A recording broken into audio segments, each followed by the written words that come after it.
আপনাদের মাথার ছাদ কোনোদিন রেল বেআইনিভাবে কেড়ে নিতে পারে না। আমরা জাতীয় বাংলা সম্মেলন থেকে পুনর্বাসন ছাড়া একটি বস্তির একটি টালিতেও হাত দিতে দেব না। পুনর্বাসন ছাড়া উচ্ছেদ নয়, এই দাবিকে সামনে রেখে সোমবার রসুলপুর স্টেশন চত্বরে বিক্ষোভে সামিল হলেন জাতীয় বাংলা সম্মেলনের নেতাকর্মী ও স্থানীয় বাসিন্দারা। উল্লেখ্য, পূর্ব রেলওয়ে হাওড়া শাখার রসুলপুর স্টেশনের আশেপাশের জমিতে বহু বছর ধরে বসবাসকারী প্রায় 120টি পরিবারকে সরে যাওয়ার নোটিশ দিয়েছে রেল কর্তৃপক্ষ। রেলের তরফে জারি করা নোটিশে জানানো হয়েছে, রেলের এই জমির উপর যে সকল ব্যক্তি ঘর তৈরি করে বসবাস করছেন বা ব্যবসা করছেন তারা 29/6/2025 তারিখের মধ্যে জমি খালি করুন, অন্যথায় 30/6/2025 তারিখে উচ্ছেদ অভিযান চালানো হবে এবং আইনানুগ ব্যবস্থা গ্রহণ করা হবে। এই নোটিশ প্রকাশের পরেই রসুলপুর স্টেশন চত্বর উত্তপ্ত হয়ে ওঠে। এদিন জাতীয় বাংলা সম্মেলনের নেতৃত্বে বস্তিবাসীরা স্টেশন চত্বরে মিছিল করেন এবং স্লোগান তোলেন, পুনর্বাসন ছাড়া উচ্ছেদ নয়। বিক্ষোভকারীদের প্রশ্ন, মাথার উপরে ছাদ কেড়ে নেওয়া হলে প্রায় 120 পরিবারের ভবিষ্যৎ কি হবে, তারা কোথায় আশ্রয় নেবে? আমরা আন্দোলন করছি এর জন্যই, মেন কথা এই মাসের 14 তারিখে 14ই জুন আরপিএফ অফিস থেকে আমাদের নোটিশ দিয়ে গেছে। রেলের আমরা যে জায়গায় থাকি সেই প্রত্যেক ঘরে ঘরে নোটিশ দিয়ে গেছে যে 29 তারিখের মধ্যে আমাদেরকে উঠে যেতে হবে, 30 তারিখে তারা ভাঙতে আসবে। আমরা এখানে 40-50 বছর ধরে সবাই আছি, সবার এই ছোট ছোট বাচ্চা আছে, আরও বর্ষাকাল, এখন এই বর্ষার মধ্যে আমরা কোথায় যাব? তো আরপিএফদের উচিত আমাদের পুনর্বাসন দেবে, আমরা কোথায় যাব সেই ব্যবস্থা করে দেবে এবং তারপর তারা যা ব্যবস্থা নেবে নিক, কিন্তু আমাদের পুনর্বাসন দিতে হবে। আমাদের প্রত্যেকের এইটাই বক্তব্য যে আমাদের একটা ব্যবস্থা করে দিক, যে এই বর্ষাকালটা আমরা কোথায় যাব, এই ছোটো ছোটো বাচ্চাদের নিয়ে আমরা কোথায় যাব, হ্যাঁ সেই ব্যবস্থাটা করে দিক আরপিএফ, তারপর আমরা চলে যাব। আমাদের চলে যেতে কোনো অসুবিধা নেই, কিন্তু আমাদের কোথায় থাকবো আমরা সেই ব্যবস্থা করে দিতে হবে। কতগুলো পরিবার আছে এখানে? মোটামুটি 40-50, হ্যাঁ 100-150 তো হয়েই যাবে। এটা মাঠপাড়া, রসুলপুর মাঠপাড়া।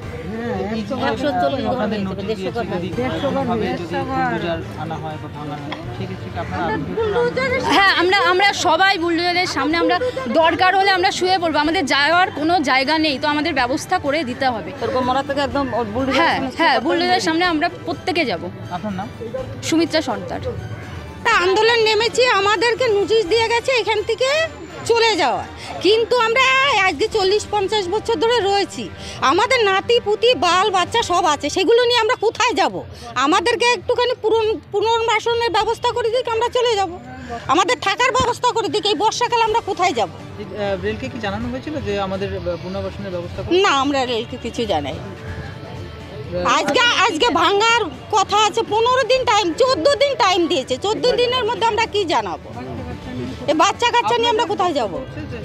আপনাদের একটা পুনর্বাসনের ব্যবস্থা? হ্যাঁ, আমাদের একটা ব্যবস্থা করে দিক, আমরা উঠে যাব। ব্যবস্থা না করে সেই ক্ষেত্রে যদি আসে আপনারা কি আরো আন্দোলন? আমরা আরো আন্দোলন করবো।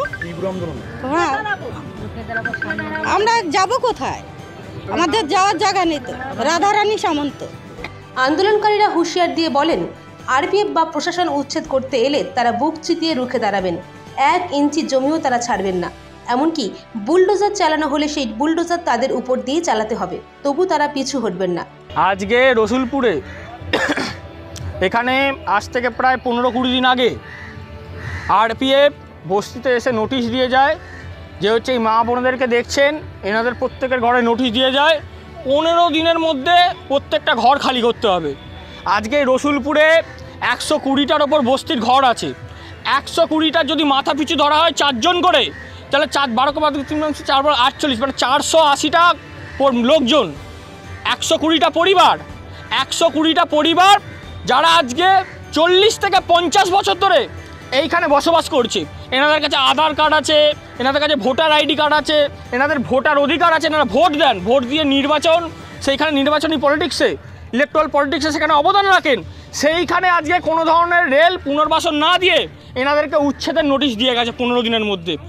40 দিন, 40টা বছর, 40 থেকে 50 বছর ধরে এনারা এখানে বসবাস করছেন।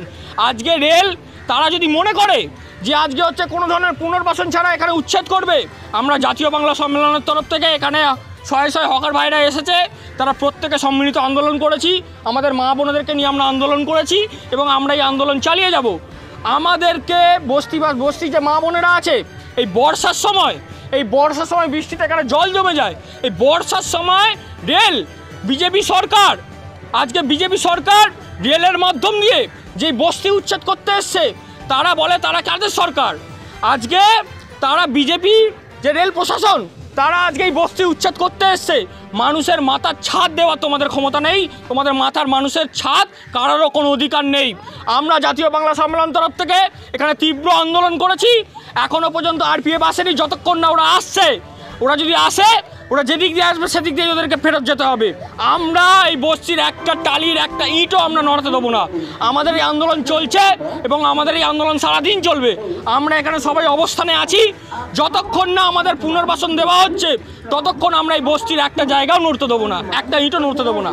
আজকে সুপ্রিম কোর্টের অর্ডার আছে, আমার কাছে সুপ্রিম কোর্টের অর্ডারের এই কপিটা আছে, যেইখানে হচ্ছে 3 পাতার কপি, যেইখানে হচ্ছে স্পষ্টভাবে 4 পাতার কপি, যেখানে স্পষ্টভাবে সুপ্রিম কোর্ট রায় দিয়েছে যে কোনো ধরনের পুনর্বাসন ছাড়া রেল উচ্ছেদ করতে পারে না। তাহলে আজকে কেন রেল বেআইনিভাবে, কেন বিজেপি আজকে বেআইনিভাবে গরিব খেটে খাওয়া মানুষের বস্তি উচ্ছেদ করছে? আজকে আমরা জানি যেইখানে বিজেপির সরকার আছে সেখানে রেলের বস্তি বাদ দিন, সেখানে সাধারণ মানুষদের ওপর অত্যাচার করা হচ্ছে। এখানে এতগুলো মানুষ আছেন, এখানে মা বোনেরা আছেন, তাদের প্রত্যেকে হচ্ছে দিন আনা দিন খান, তারা খেটে খাওয়া মানুষ, তারা কোথায় যাবেন? তাদের অত সামর্থ্য নেই কোথাও বাড়ি কিনে করার।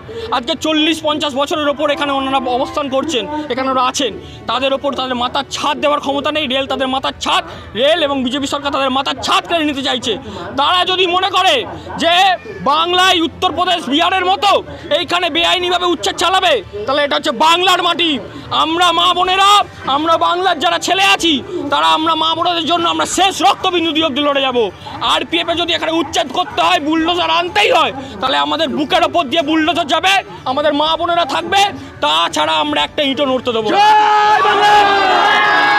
আমার নাম হিমাদ্রি বটব্যাল, জাতীয় বাংলা সম্মেলন। ঘটনার পর রেল কর্তৃপক্ষের বক্তব্য মেলেনি এখনও, তবে স্থানীয় মহলে চাপা উত্তেজনা বিরাজ করছে।